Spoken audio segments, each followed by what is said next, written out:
Hello, and welcome to My Xbox and Me, episode 280. Oh god, I've been doing this a long time, haven't I? I am one of your hosts, MC Fixer, alongside the guest this week, Matt Phillips. Clap, clap, clap, clap, clap, clap, clap. Hello, clap, everybody. Clap, clap. How are you, sir? I'm very well, thank you. Very well. We were just saying it's taken us far too long to do this together. Way We've been too. chatting back and forth forever. We're finally here. Finally. And I'm excited for it. Me too, honestly. It's like you're 100% right. This is years in the making, working together. Yeah, man. We met at Kind of Funny Meetup. Which one? 2. I didn't go to the first one, so I found out about you because of the first one. Because I saw your podcast with Greg. And then I think I was working at the time. Was I in university? I think I was working at the time. Yeah. And I found your logo online and thought, well, I'll just make a quick little animation for you, because I was an animator at the time, 2D animator, worked in kids' cartoons, and I was just getting the worst assets sent to me. Any animators know, like flat JPEGs, and they're like, make Toy Story. And I'm like, huh. So I thought, well, I'll give myself a little challenge. I just grabbed your logo, made a little animation, sent it off to you, and we got chatting. And then since then, we've probably chatted, I don't know, once every 6 months or so, and been like, hey, we should do something together. And 6 years later, we're here doing it. Finally actually doing it. Yeah, it's that weird thing where you always have the right intentions of wanting to work with the right people, right? You're like, well, I want to work with this person, or I want to work with this person, or I want this to happen, or I want that to happen.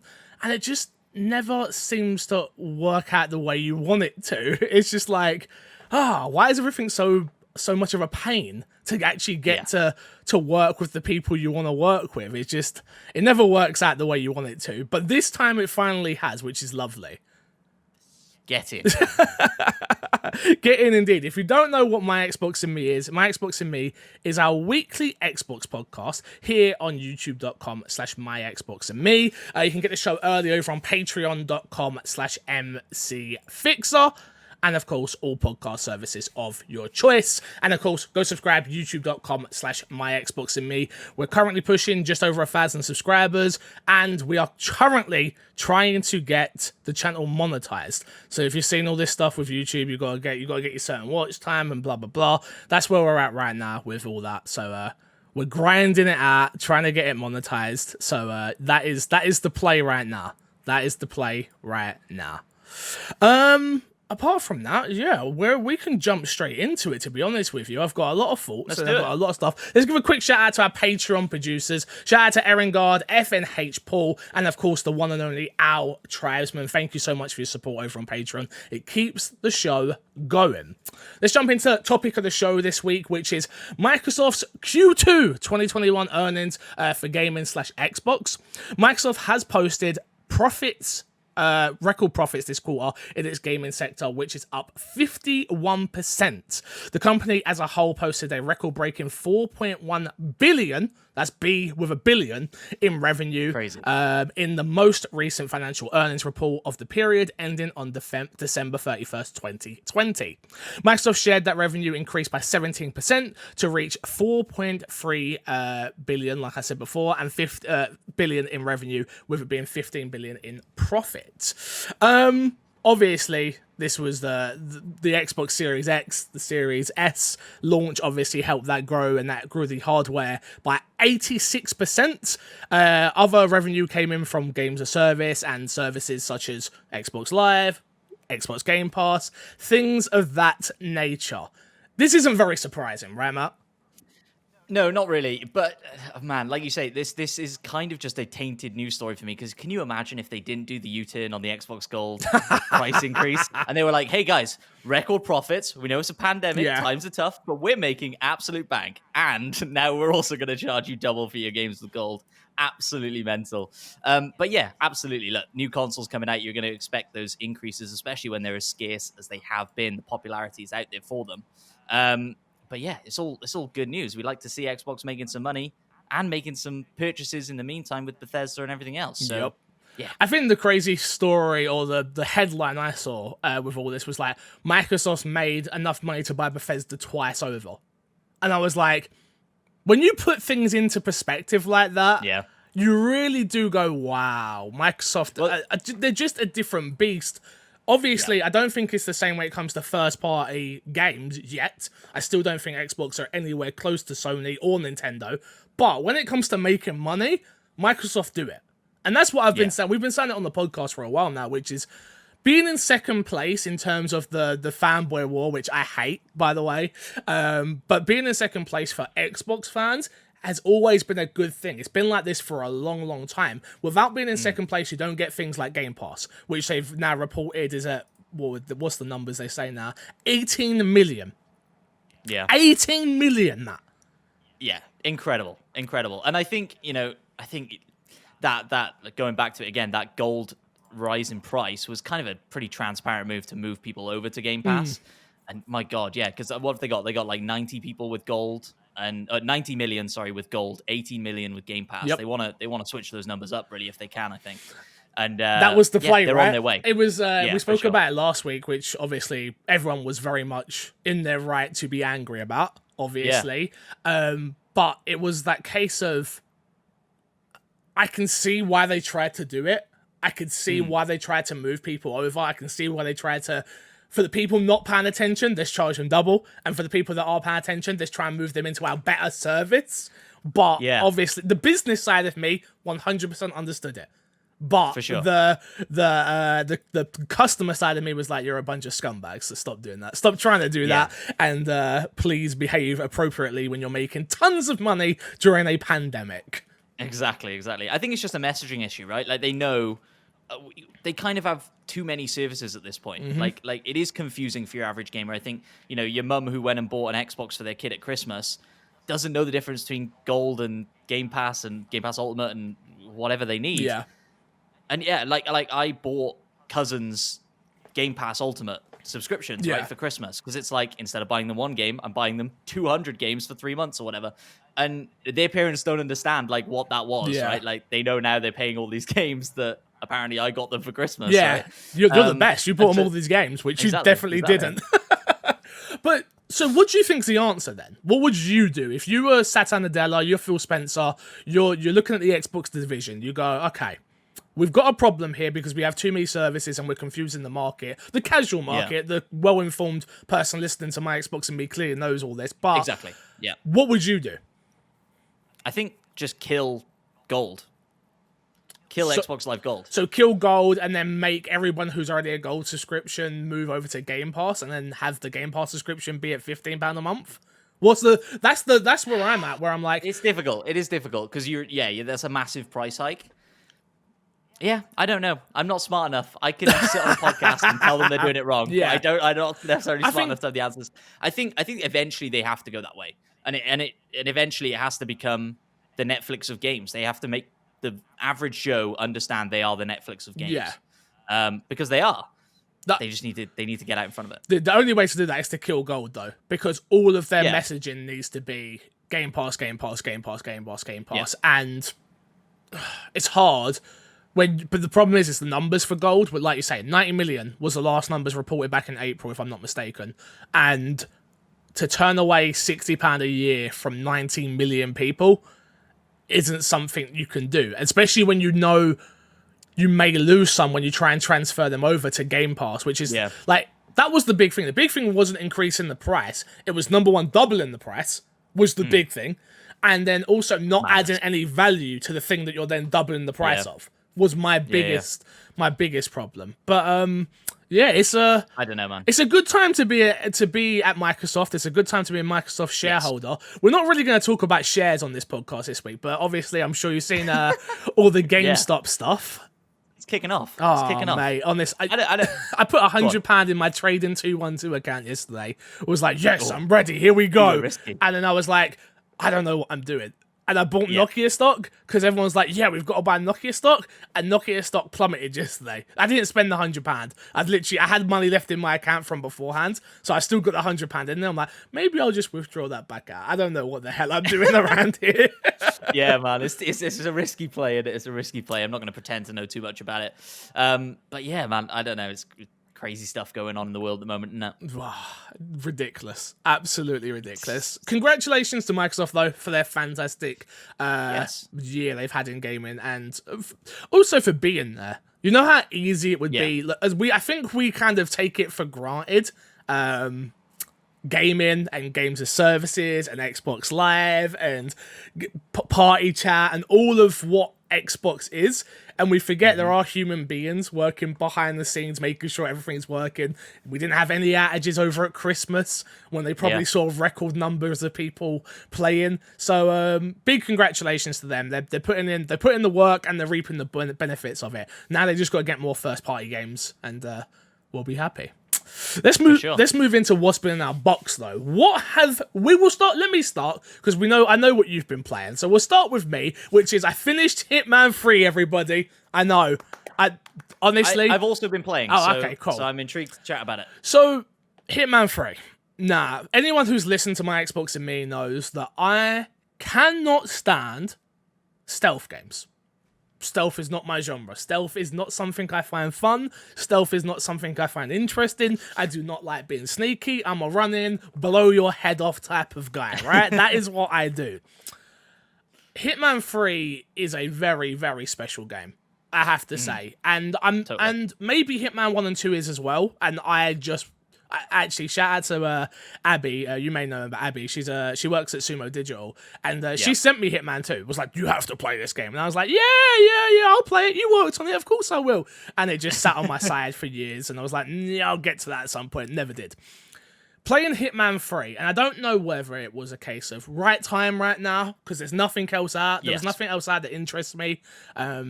I'm very much a new year, new games type of person. You'll learn. Because of what we do here on my Xbox and me, streaming, covering stuff on my personal channel, it's always new. New. Because people don't really care about your opinion of Assassin's Creed 10 years ago. So for me, I try and stay up to date with as many new games as I possibly can. Hitman 3 just dropped at the perfect time, and I can actually stand by and say this now, which is, I won't, again, no spoilers for any of these games that we talk about, but Hitman 2's second mission is my favorite stealth mission in any video game I've ever played. Why? What are your overall... Because people heard me speak about it last week. What do you think of the game? Yeah, I think you're absolutely right. For me, it's scratching an itch I never thought it would, which is kind of like the Dark Souls Bloodborne itch for me. I came to Bloodborne quite late and went into Dark Souls on PS5, or Demon Souls, sorry, on PS5. Yeah.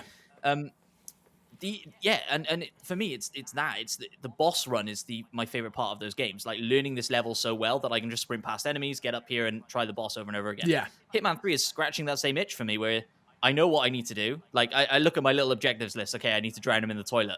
I know where the rat poison is from 3 plays ago. Yep. So I know I can just start here, run down here, run past this dude, choke this guy out in the bathroom, take his clothes, go in here, get the rat poison, jump. And that loop for me is amazing. Like I've put quite a few hours into the game, and I haven't finished the game because I'm just replaying the same levels over and over again. Yeah. Dubai I've probably done 10 times. Nice. Dartmoor I've probably done 5-6 times. Nice.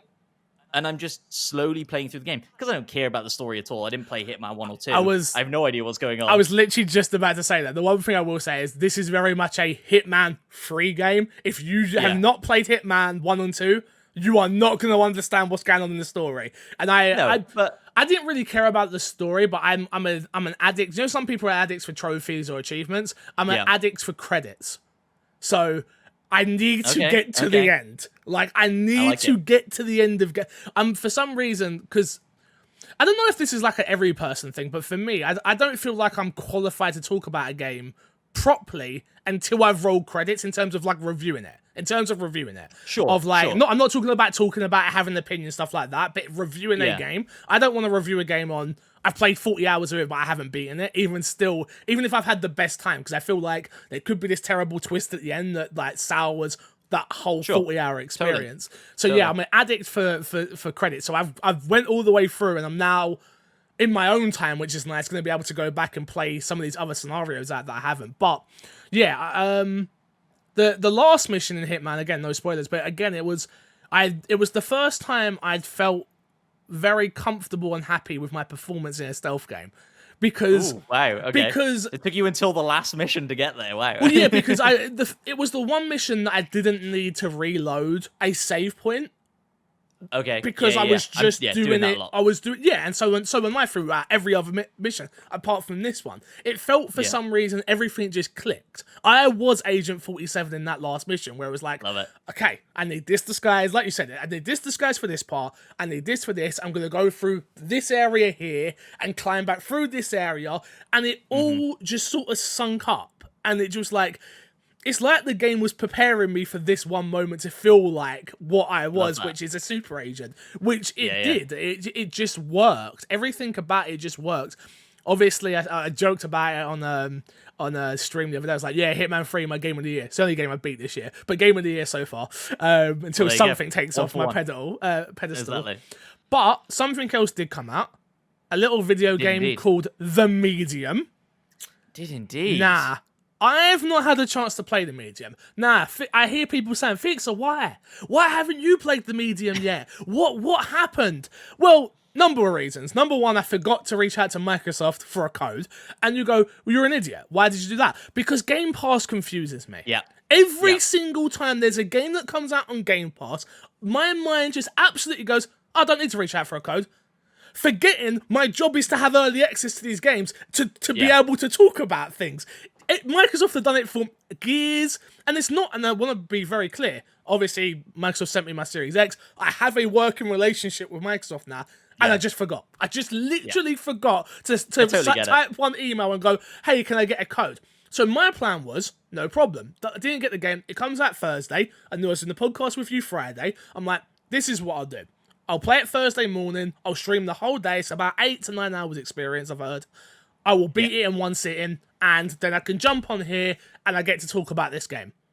No. Went to log on at 7 o'clock in the morning, and the game doesn't unlock till 4 o'clock. Nah. This has upset me. This is where I'm about to get a bit ranty. Go off. What on earth are we doing here? What are we doing? Like, no disrespect to The Medium, no disrespect to Team Blooper. But your game isn't that important that it needs a worldwide launch across every time zone in my opinion. Especially considering you've already given early access to all of the other content creators and reviewers and stuff. Why would you do this?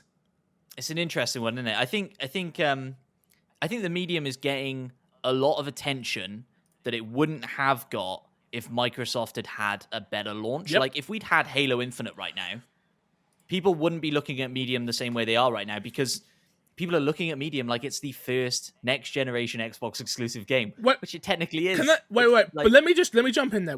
I haven't played the game you have, so you have different opinions of this game. I've not played it. I've only seen what I've seen, and my opinion of this game has always been the same since I started, which is people are overblowing the level of next gen in this game. For sure. And again, haven't played it. I have, and people are going to be let down by that experience because of that. Not because it's not a pretty game, not because it won't run well, not because it won't be somewhat interesting. Again, I know what I'm getting into when it comes to a Team Blooper game, because I've played the Blair Witch, I've played Layers of Fear. So, again, not played it, only seen what probably everybody else has seen, which is, I'm assuming it's a survival horror-y, the world is probably dark, the world is dark. There's probably puzzles. There's probably puzzles, and it's a walking sim. Yeah, I think, man, Please go off. I don't like the term walking sim. Okay. I think that does it a little bit of a disservice. I think there is a really, really great 5-hour story in The Medium. Okay. I don't necessarily know that there's a great 8-9 hour game. And it's something I really struggled with. I think I edited video reviews for both Tech Radar and Games Radar for this one. So I played the first sort of 3.5-4 hours of the game, which kind of takes you up to the first kind of major-y, spoilery point of the game. And that first 4 hours is a slog. That first 4 hours should be the first hour, in my opinion. And then it should hit this point in the story, like it cranks the story up to 11, takes a big U-turn. Really interesting stuff starts to happen from that point on. They even take some of the like mechanical elements that you've been playing with throughout the game and dial them up to 11 and change them in a way that's really interesting. If you get to that point in the game, I think you'll want to finish the game. Got ya. If you put it down in that first 3-4 hours, the bounce rate in that first 3-4 hours is going to be huge. I think. Really? I think people are going to put it down and go, "Oh no, not for me," and walk away. Yeah, I think it's going to have a big bounce rate on the game, and I think that's partly down to Game Pass, right? Like people who got their Xboxes for Christmas and got Game Pass for Christmas are dying for something to play right now. And the medium pops up, and Xbox are pushing it huge. And yeah, people are going to jump in. I think it does some really interesting stuff with the story. I think the gameplay is nothing revolutionary. The big sort of feature that they're hanging their hat on, why this is next gen, is this split screen sections of the game where you play in both the spirit world and the real world, and it's full ray tracing amazingness. Towards the end of the game, I had some like relatively rough technical issues with those sections of the game. Frame rate drops quite heavily in certain sections of the game, and I had one major crash in the game as well, which was in the final cutscene of the game, about 8 minutes into the final cutscene of the game, and the hard locks, and I have to go back and do the section before gameplay wise as well, which was a little bit frustrating. But I was dying to get back into that cutscene because I was dying to find out what happened at the end of the game. Because the story is really interesting, and if you're into your sort of Alone in the Dark, Silent Hill type games, the story here is really interesting. The thing that those games have over this game is interesting gameplay. Which I knew this game was going to have the exact same problems as Blair Witch, which I totally agree. Blair Witch's I never played Blair Witch. So. Blair Witch's world, very interesting. The story that was there was somewhat interesting, but its gameplay to me was boring. Yeah, it's the first, like I say, the first 3.5-4 hours are Gone Home, but third person. That's exactly what Layers of Fear is. That's literally what Layers of Fear is. Actually, and this sounds so harsh. It's actually Gone Home, but not as good. The thing. One of the things I loved about Gone Home is it's like, here's your little scene, walk through it, figure it out. And you can pick up clues out of order, and now you're trying to think back, and what does that mean in relation to... And this game is not that. This game is very much, you better pick up this clue, and then you better pick up this clue, and I don't care if you go find this clue and figure out this puzzle early on, you better go back and pick up clue number one. Yeah. Like it's... there was one puzzle I was stuck on forever. I'd figured it out. No spoilers, you need to figure out somebody's name. You need to figure out a specific person's name. I figured out the person's name. I knew exactly what it was. But there's no way to input that name. You need to go through and do clue 1, clue 2, clue 3. So it can spell out for you the situation here. And look, if you luck your way through that and do it the exact way it wants you to, you're going to have a great time. But yeah, man, those first 4 hours are a slog. I think if you get to that point, you'll want to continue for the story.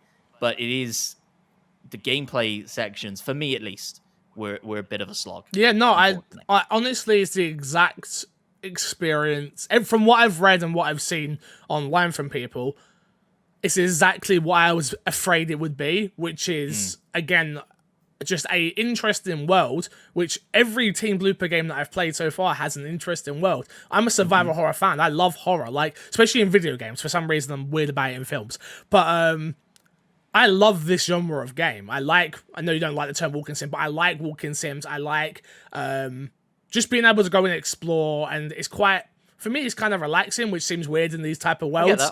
In these type of worlds where there's murder and death around you. I think the problem with Team Blooper and what they did, which was Layers of Fear was the first game that put them on the radar for me, right? And the reason why Layers of Fear was so amazing was it was an experience of like go in and have no expectations, and you don't know what's going on. You don't know it's a walking sim. You don't know that it's a if it's a survival horror. You just don't know if you're going to pick up a gun at any moment and something's going to jump out at you and you've got to start fighting. And then they did the same thing again with Blair Witch.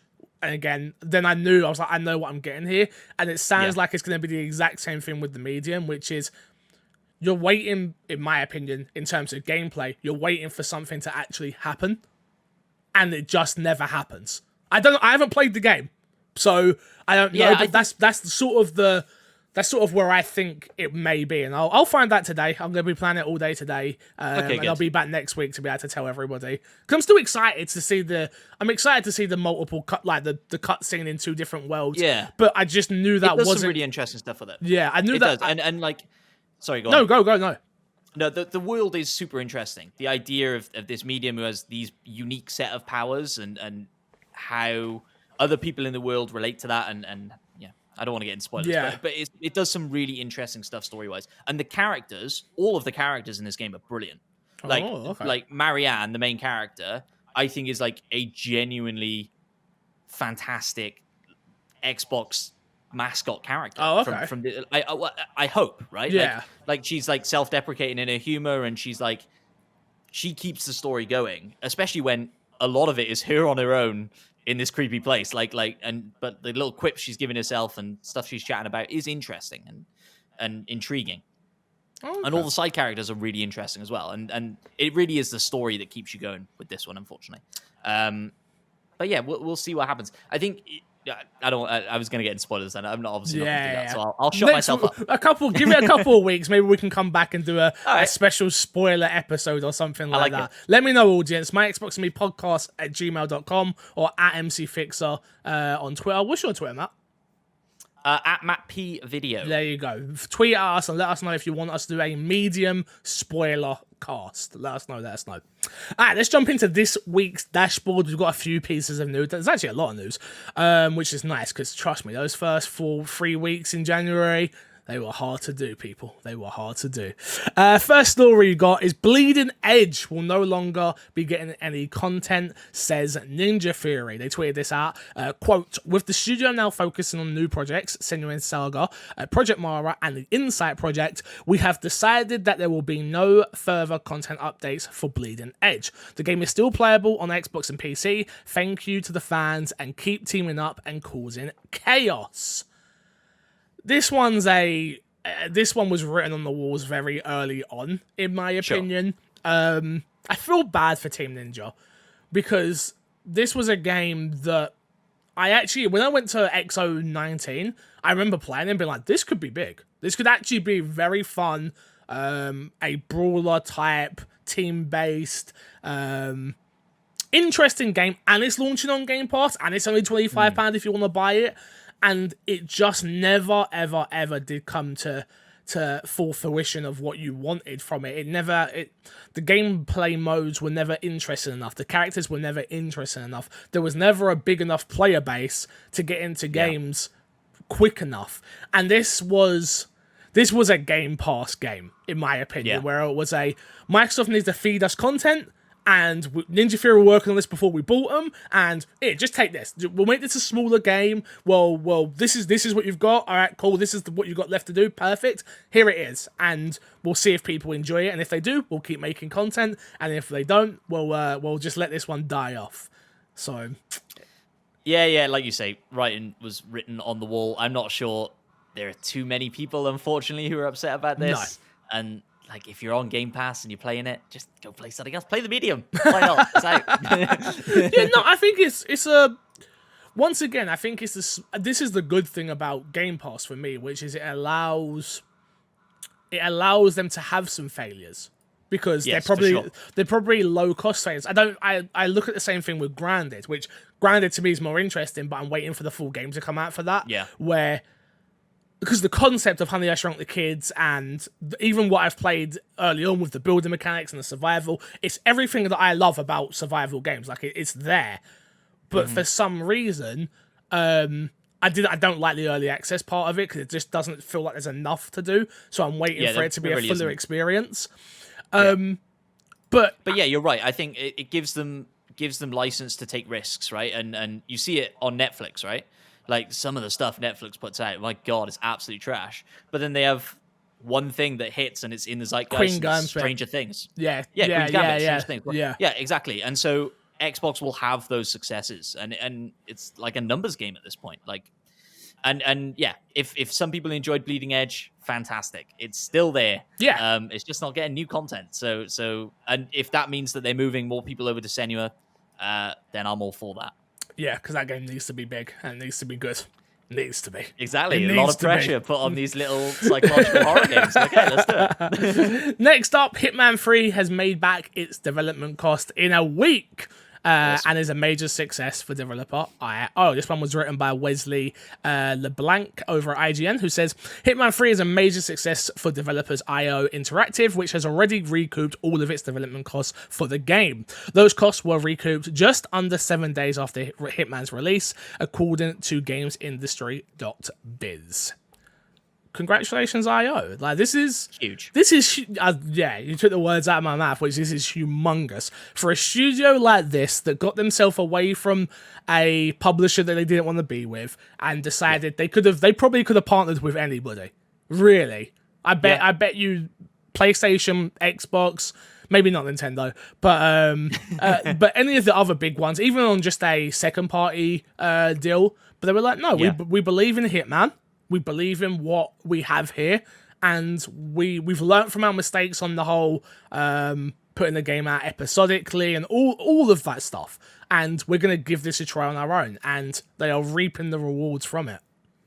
Yeah, good on them. You know, like I bet there were some late nights and sleepless nights thinking about how much money they spent on the Hitman IP and buying that out and stuff. And so to have this happen, huge success and a massive sigh of relief, I bet, for them. And now straight on with James Bond. Speaking of James Bond, IO Interactive is planning to double its staff and open a second studio for Bond. Interactive director, I'm going to butcher this name, Hakan Abrak.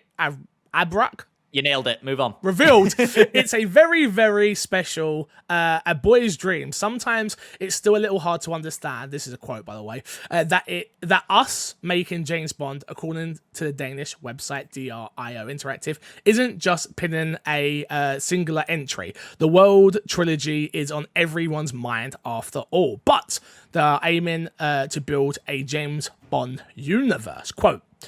Today we have 200 employees, and I expect that we will have 400 employees over the next few years. There is no doubt that the Bond agreement means an insane amount to us. End quote. How excited are you for James Bond? IO making it.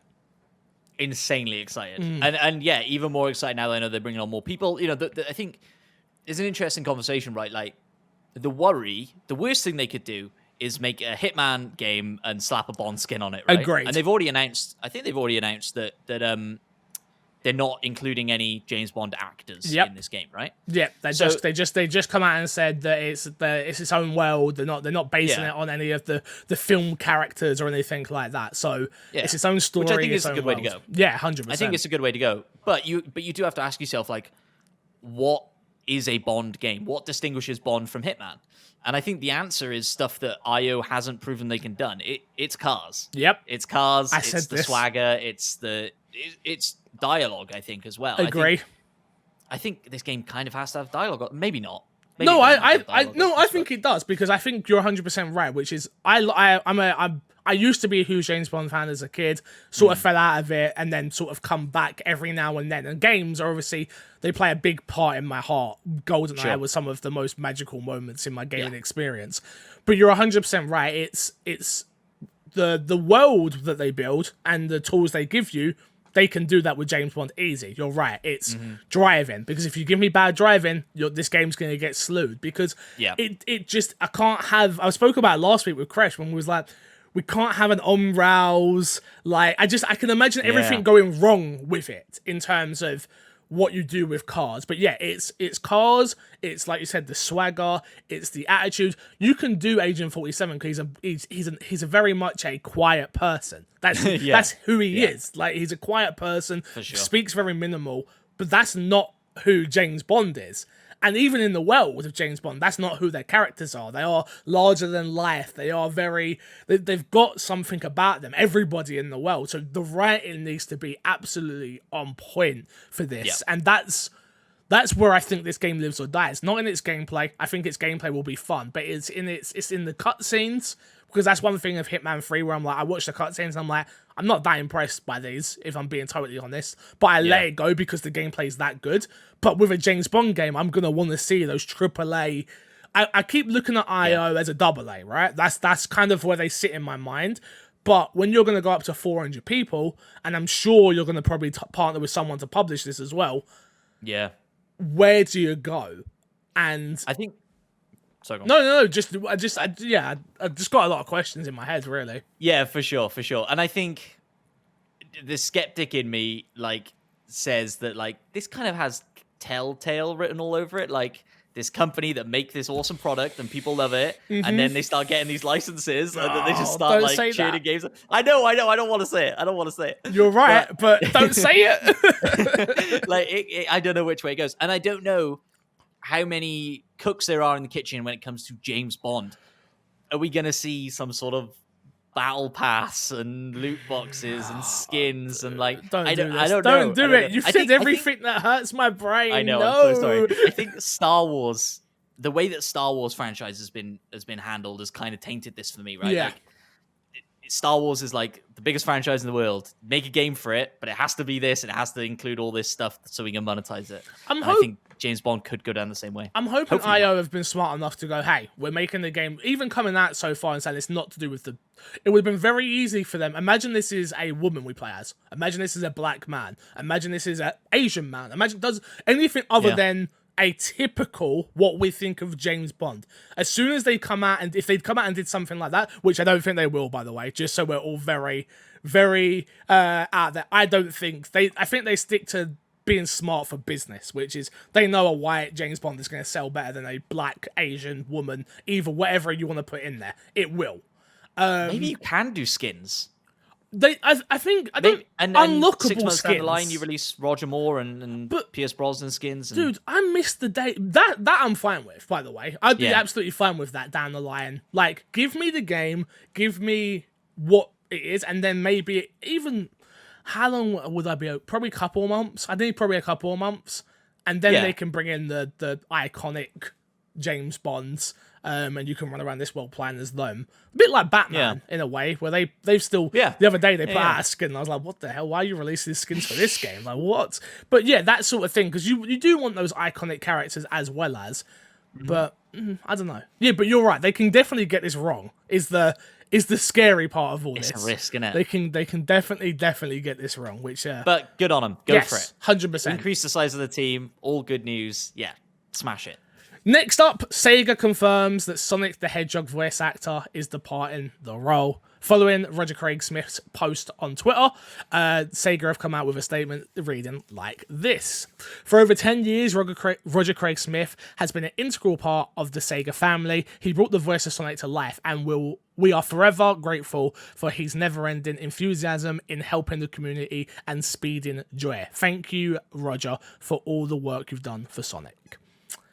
Roger Craig Smith was the first voice actor I ever met. Him and Troy Baker at a Comic-Con when I paid to go to see them. And I was obviously he done the voice of who did he do in Resident Evil? Chris. I think he done Chris Redfield. And Troy Baker did Pierce. And on Resident Evil 6 again, we don't talk about Resident Evil 6, but I still remember being very excited to meet him, and he was a delight to meet. And this one hit me in the feels a little bit. I'm not gonna lie. This one hit me in the feels a little bit. Yeah. It must be hard to work on an IP for so long and then it be taken from you. Not taken from you in a bad way, but they decide to go in a different way. Do you think that different way is what's his name? Ben Schwartz, who played Sonic in the movie? I haven't seen. Is it Ben Schwartz? You might be right, but I haven't seen the movie. It's good. I watched the trailer and loved the trailer, and then was like, I'll watch it when I get a second. It was the last thing I did before pandemic really hit. I went to a 40x cinema and go fast. But I don't know. Interesting to see what happens with that, and if they have a plan in mind, or if it was a mutual thing. I don't know. Yeah, is it ever mutual? Voice actors right? need work. Is it ever mutual? No, probably not. But shout out to Roger Craig Smith nonetheless. Moving on, Activision calls proposal to interview at least one diverse candidate per job, quote, unworkable. A letter by Activision obtained by Motherballs claimed, quote, while the company has implemented a Rooney Rule policy as envisioned for director and CEO nominees, implementing a policy that would extend such an approach to hiring all decisions to be unworkable. Encroachment on the company's ability to run its business and compete for talent in a highly competitive, fast-moving market. End quote. So that's the quote that came from Motherload, right? That's the quote they got from this Obviously, I've got opinions, but we'll get into the update quote which Blizzard put out, which is Activision Blizzard is committed to inclusion, hiring practices, and to create a diverse workforce. It is essential to our mission, vice completely mischaracterizing the SEC filing made by our outside authorities. In fact, our hiring practices are rooted in ensuring the diversity for all roles. We're engaged in this aggressively and successfully. Our objective was rooted in the fact that the AFL-CIO proposal failed to adequately consider how to apply these practices in all countries we operate in. Our games have uniquely influenced popular culture and have helped to increase tolerance and inclusion through their connectivity, as well as the heroes we portray and our stories that celebrate diversity, blah, blah, blah, blah, blah, blah, blah. There's a lot more jargon to go on here, but you get the gist of the quote. Is it bad? I'm at this point with the game industry where I've had enough. I'll be honest. I have gotten to a point where I've had enough, personally. Like, I'll be totally honest. I was looking at jobs in the retail space not too long ago during the pandemic, and I was like, I'm stuck. I'm stuck for a little while because of the pandemic, but I've been part of, I don't know what I'm allowed to talk about because of NDAs and stuff like that, but I've been a part of talks with big companies about their inclusion in hiring anybody, but just diverse folks, obviously. And the conversation is, oh yeah, it's changing. I'll be honest with you, I'm sick of it changing. It needs to have changed by now. There was a few things that come out about this, which is very easy to read a headline and see that unworkable and then blast off on Twitter. Yes. I think it's very easy to do that, and that's not something I try to do on these topics, because I want to be as informed as I possibly can. Again, I'm not a well-educated man, but I try to do my due diligence before I start calling people racist or bad practices and things of that nature, right? When I see racism, I call it out. But when you don't know, I don't think it's fair to just shout from the hills, right? One thing we do know is Activision Blizzard hasn't been great always when it comes to anything, if we're being totally honest. This is a hard one for me because I've always been someone which is you should hire on merit, right? Like, I was very much on that. That was very much my mindset for a very long time. It should be the best candidate for the job, blah, blah, blah, blah. And then you start to do the research, and then you start to hear the conversations that happen, and then you start to see, and you start to think a little bit differently, which is you need diversity in every workspace across the world. It doesn't matter what it is. It doesn't matter in games. But what I see happen in our industry, I will say, and I don't know how far I can really say it, but what usually happens is a company finds their token, and I say a person, it's usually in entertainment base, right?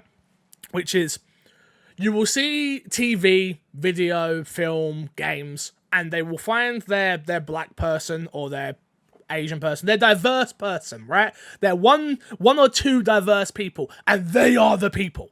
They're the people to go to. They're the people, they're the ones that get all the opportunities, and all that does is leave the rest of us who are trying to break in feeling the exact same way as we feel now, which is, why are we not getting opportunities? It's like, oh, we are given big opportunities. Look at this person. It's like, yeah, but what about the other 10,000 of us that are trying to break into the games industry? I can only talk about this from a content creation point of view because that's the industry in which I work in, and you see it all the time. You see, I'm not going to name names, but you see the companies that will go with they will go with the person that is like, oh, we know you're trusted. It's like, instead of trying to find other people they can trust, they'll just go with the same person every single time. And I'm bored of it. I'm so bored of it, and I'm so bored of it in the entertainment base. You see it all the damn time. And this whole statement, I get it from a certain point of view, which is it is kind of unworkable. So if you're going for a CEO role, and there's not many CEOs with experience. That's the part of the problem, though, is you've got to try and get people, you've got to elevate diverse people up to that position. But I understand it from a point of view of like hiring for the job, because when you go looking out there, there's nobody to look for. There's nobody you can hire in your CEO position or your any of these other higher ups because we haven't got the experience. Sorry, I know I've spoken a lot there. So no, and you're absolutely right. And but it starts from the ground up, right? It's like it's an education problem. It's a systemic problem. Like because minorities aren't elevated into those positions in the first place. They don't get the experience they need. They don't get the qualifications they need. They aren't pushed the way they needed to be pushed. And He's a pain. White guy chatting on a podcast about video games. I'm not exactly the man to be chatting about it, Mike. But you still have an opinion, dude, and that's. Remember, I'm half white, so you still have an opinion, and trust me, it still matters. And that's the thing that's very important, which is if you want to see diversity in these companies, you have to. Number one, you have to go for the jobs, and that's something I've been very bad about, which you know firsthand. Which is I just don't feel good enough or ready enough or whatever the case may be, and you start putting that little bit of self-doubt. But a part of it is you look around, you're like, well, there's nobody like me.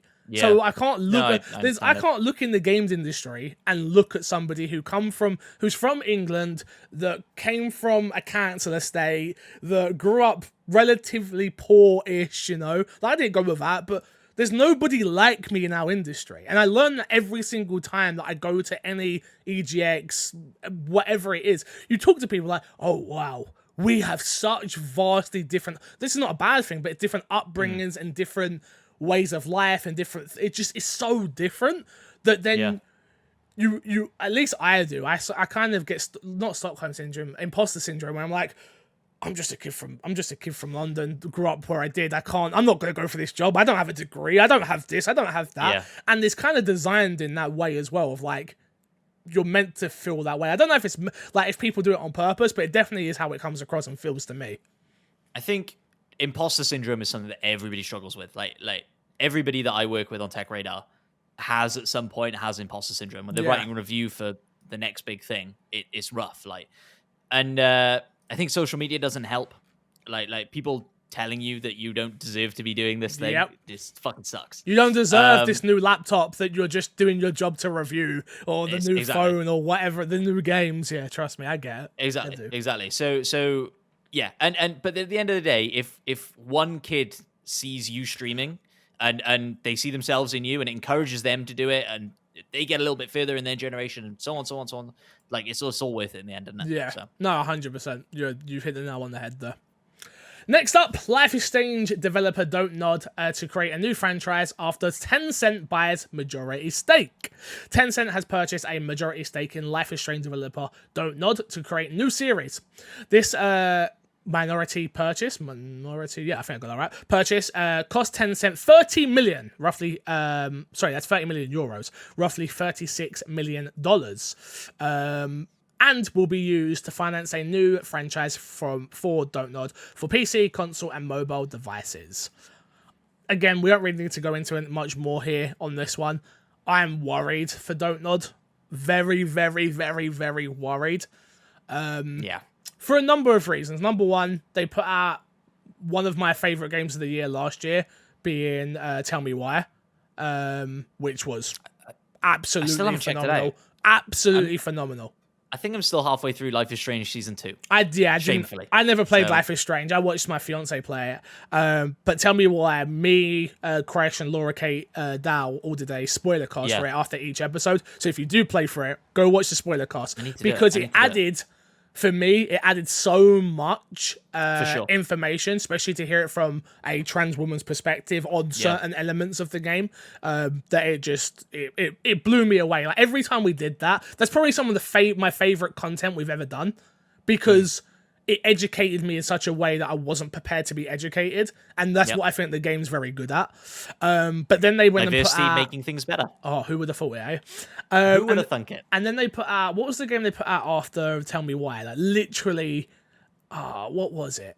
I'll be honest, I didn't even know they had a game out after Tell Me Why. Yeah, they put something out, and it didn't do well. Let me check. Don't nod.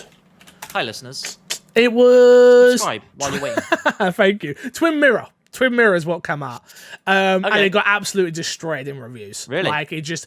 And it totally passed me by. I've got it and still haven't had a chance to check it out. But I'm like...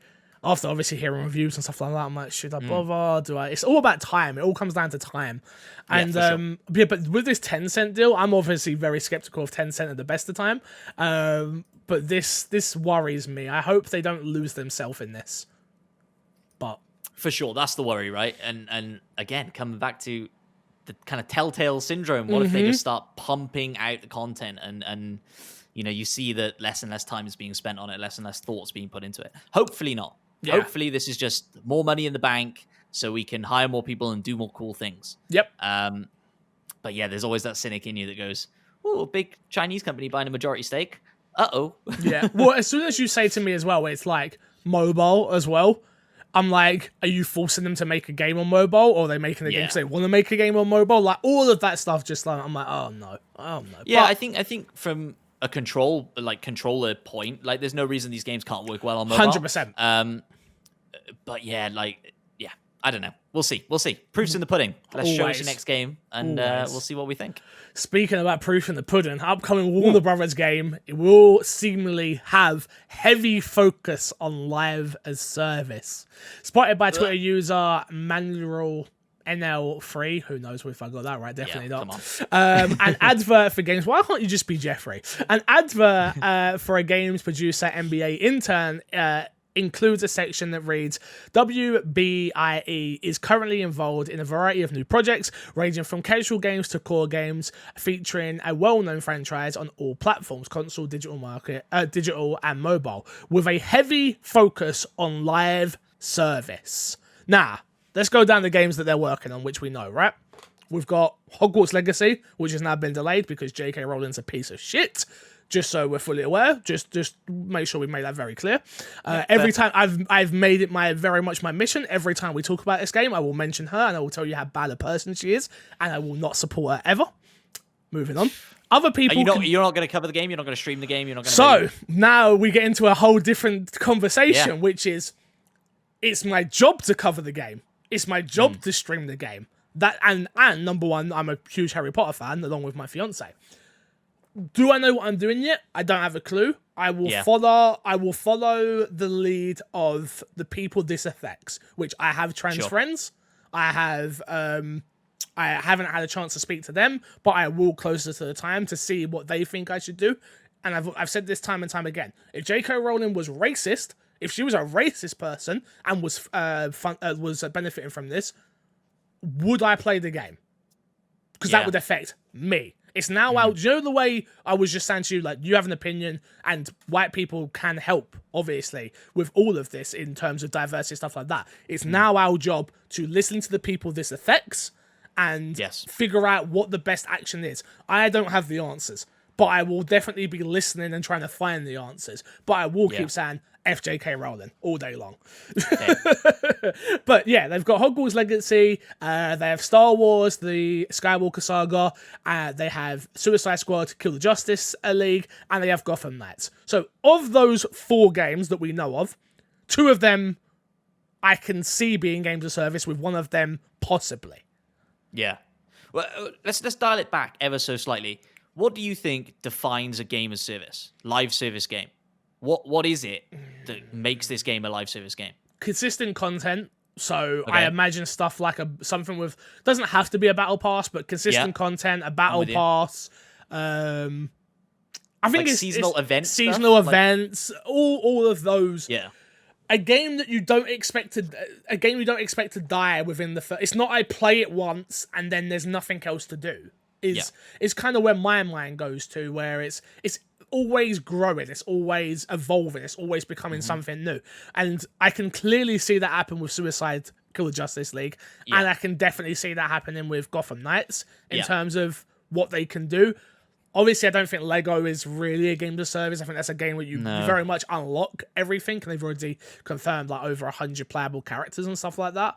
And then I could easily see them stitching a battle pass loot box system into Lego Star Wars. Not into Lego. I played a lot of the Lego games. Yeah, I'd hope WB wouldn't. I'd hope WB wouldn't. I'm imagining a lot of the games of service stuff will be maybe some mobile titles they're working on as well, which we don't know of. And then the one that's the question mark is Hogwarts. is because we don't really know what the game is. Like, we've seen what we've seen, but we don't know the full ins and outs of what this game is. Is that a games of service? Like, take away the fact of I might not even play the damn game, but let's talk about hypothetically and say I am going to play it.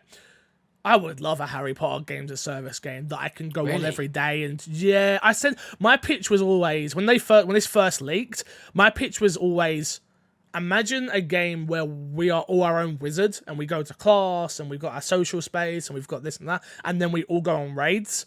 As that to me would be amazing. Like, that would be like the ultimate Harry Potter game for me. Like, my fiance plays games very lightly. Like, she only plays what really, really, really interests her, or if I bug her enough, she'll play something that I care about.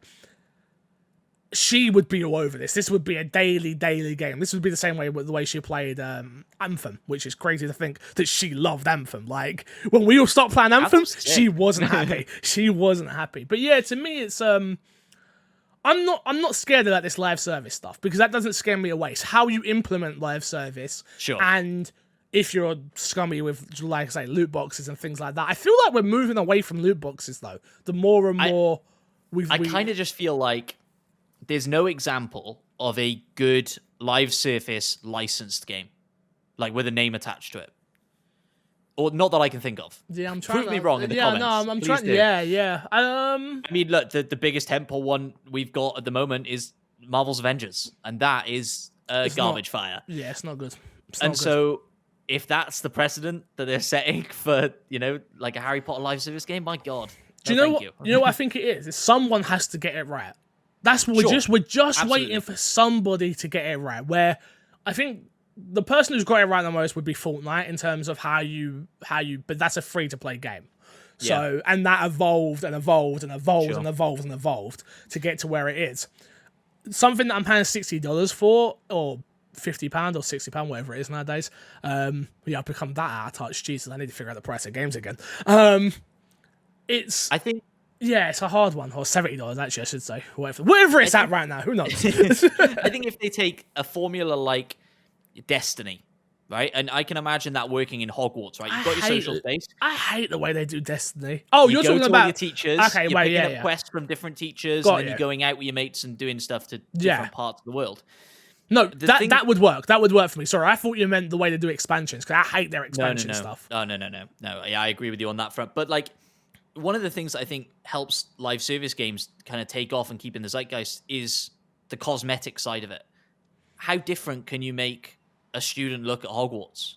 Do you know what I mean? Like, if you're going to keep that feel, they're wearing a uniform. And yeah, but maybe in school you're wearing that, but when you go out, they have that's something we don't really explore a lot, is like when they're out and about. It's like we see them in school so much. It's like when you are out on your missions and stuff, you can wear whatever you want: glasses, hats, gloves, watches, different wands, all that stuff. It's so, I think it's easy to turn it into something bad as well as good, but very bad as well. So it'd be interesting to see what happens. I can't wait to see some like legit gameplay of it and get a real idea of what this game is. Exactly. No questions for Fix the Sack, because I'm an idiot and didn't tweet anything out. So we'll go into games with gold. Gears 5, February 1st to February 28th. Resident Evil, February 1st to February 28th. Dandara, Trials of the Fear Edition, February 16th to March 15th. Indiana Jones, The Emperor's Tomb, February 1st to February 15th. And Lost Planet 2, February 16th to February 28th. Indiana Jones is a nice one to throw in there. I appreciate that. Original Xbox Indiana Jones. It's just a little nod, isn't it, to say, hey, there's a new Indiana Jones thing coming. Remember this? Let's plug, and get ourselves out of it. What you got to plug this week, dude? Nothing much. Just follow me on Twitter. Where can the people find you? Yeah, man. Definitely. Thank you so much for being on. No worries at all. No, I appreciate you having me on, man. We should do this more regularly. We will. Don't you worry. We'll make it happen. We will 100% make it happen. Remember, you can find me everywhere at MC Fixer. I'm working on 2 new shows. On this channel, the one you'll care about is This Week's Dashboard. Obviously, you remember we used to do a new show every Saturday, which wasn't hosted by myself. I'm going to try and bring it back in some way, form, shape. Very different, don't get me wrong, to the way Don't Give a Bit was doing it, but it's still going to be a news outlet show. Anything that happens in the Xbox world, I just want a platform of where I can cover it, So now we will have that. We will have a place to cover said news. So we will be doing that. Other than that, what else is there? I'm doing another news show, which is going to be today with MC Fixer, but that's going to be more whatever I want to talk about on the day is what I'll be covering then. The problem with podcasting is you wait all week to talk about the news, but then that news is usually old. Very true. So, Very true. Especially when you do it on a Friday and stuff like that.